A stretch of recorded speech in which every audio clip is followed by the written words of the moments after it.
Long ago, in the heart of Africa, there stood a beautiful kingdom called Nkwanda. Its rivers flowed with crystal clear water, the forests were rich with wildlife, and the people lived in peace and prosperity.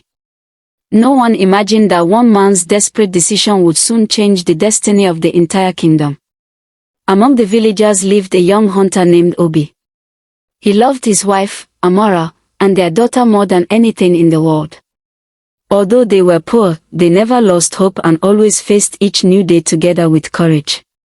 But as the weeks passed, Obi returned from the forest empty-handed again and again. Every hunt ended in disappointment. His heart grew heavier each day as he watched his family struggle, yet he refused to give up. Determined to find food, Obi made a dangerous decision.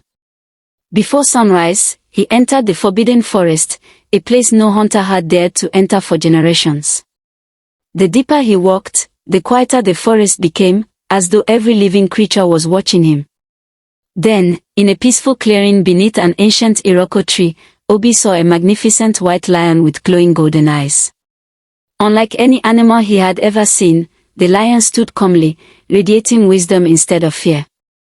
Obi froze, torn between wonder and desperation. As thoughts of his family filled his mind, Obi slowly raised his hunting spear. The lion never moved. It simply looked into his eyes, as if it already knew what was about to happen. In that silent moment, destiny itself seemed to hold its breath. When the lion fell, it looked at Obi one last time and spoke with a human voice. "You have killed the guardian of Nkwanda. Before the next full moon, your kingdom will pay the price." The earth trembled, lightning split the sky, and Obi realized he had made a terrible mistake. Frightened and filled with regret, Obi hurried home, unable to escape the lion's haunting words. By the next morning, strange changes swept across Nkwanda. Rivers began to dry, fertile land turned barren, and fear spread among the people as they sensed that something was terribly wrong. Soon, an unexplained sickness cast a shadow over the kingdom. The lively marketplace became silent, and anxious villagers gathered, searching desperately for answers. Even the king's beloved son became weak, leaving the royal family heartbroken. The finest healers tried everything they knew, but nothing seemed to restore the prince's strength. Finally, the kingdom's oldest diviner called upon the ancestors. During a sacred gathering beneath the great Iroko tree, he revealed the shocking truth. The white lion was no ordinary creature. It was the sacred guardian of Nkwanda, chosen by the ancestors to protect the kingdom. Unable to bear the guilt any longer, Obi stepped forward before the king and confessed everything. Silence filled the royal courtyard as the people struggled to believe what they had just heard. The kingdom gathered to witness the king's judgment. Obi knelt in silence while the people waited, uncertain whether justice or mercy would prevail. Just then, the oldest priest raised his sacred staff toward the heavens. A golden ray of light broke through the dark clouds as he declared that the ancestors had given Obi one final chance to save Nkwanda. The priest pointed toward the distant mountain of spirits, where the legendary seed of life could be found. Only by returning with the sacred seed before the full moon could the curse be broken. At sunrise, Obi began his impossible journey. Carrying only his bow, spear, walking staff, and unwavering determination, he left his village while Amora watched silently, praying he would return. Days passed as Obi crossed dangerous wilderness, enduring storms, exhaustion, and endless obstacles.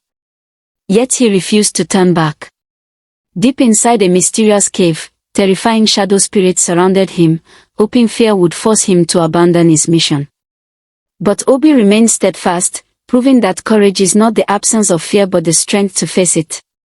At last, Obi reached the summit of the legendary Mountain of Spirits, where glowing ancestral beings welcomed him into their sacred presence. Overcome with remorse, Obi laid down his weapons and begged for forgiveness. He admitted his mistake and asked the ancestors to spare his kingdom, even if he alone had to bear the punishment. The ancestors saw the sincerity in his heart. The eldest among them stretched out his hands, placing the radiant seed of life into Obi's palms. Hope had been restored. Holding the sacred seed close, Obi raced back toward Nkwanda beneath the rising full moon, determined to reach the sacred forest before it was too late. Returning to the place where the white lion had fallen, Obi gently planted the seed of life beneath the ancient Iroko tree as the people watched in complete silence. The earth suddenly trembled. Brilliant golden roots burst through the ground, and a magnificent white sacred tree rose toward the heavens, filling the forest with divine light. Then, from the glowing roots, a young white lion slowly emerged. Its golden eyes shone with wisdom and peace. The guardian of Nkwanda had returned. The curse was broken. Rain poured from the heavens, rivers flowed once more, crops flourished, wildlife returned, and joy spread across the kingdom. Even the king's son recovered, and the people celebrated with grateful hearts. Years later, Obi became the first guardian of the sacred forest. Beneath the great white tree, with the majestic white lion resting peacefully beside him, he taught the children of Nkwanda that nature is not something to conquer but a sacred gift to protect. And from that day forward, the people never again forgot the price of greed, the power of repentance, and the blessings that come from living in harmony with the land.